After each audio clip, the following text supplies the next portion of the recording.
Ladies and gentlemen, here is my list of 8 untouched issues that could end the war in Ukraine tomorrow.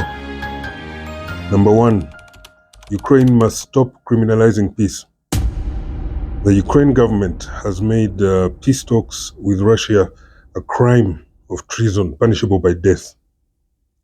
So if Ukraine does not decriminalize peace, then automatically that makes Ukraine the instigator of war, the instigator of continued war. Number 2, Ukraine and its allies should stop undermining or sabotaging agreements. For example, the Minsk agreements or the Russia security guarantees proposal of February 22 with NATO just a week before the war. Or even the Turkiye agreement of April 22, where Russia even withdrew from Kiev. Number 3, criminalizing political views. People face treason charges punishable by life imprisonment and even death for their political opinions vis-a-vis Russia. This goes against political freedoms, free speech, freedom of opinion, freedom of assembly, the right to self-determination, and thus goes against democracy itself. Number 4, cluster bombs. The use of such munitions lends itself to premeditated ethnic cleansing military tactics against specific civilian populations.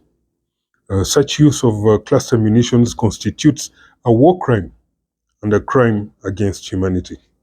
Number 5, Ukraine's 10-point peace plan still does not offer any peace to the civilian populations in the annexed territories. As Ukraine demands those territories back, why hasn't it offered guarantees for the individual rights of the civilians in those territories? And even ensured that they will not be persecuted under Ukraine. Number 6, the EU, US, NATO allies and the Ukraine government must stop maligning and dismissing the will of the people in the annexed territories who at present are known not to feel safe under Kiev control. Remember that in 2020 already a US government-funded poll already found that 70% of these populations preferred being under Russian control. Number 7, NATO allies should demonstrate intent for peace.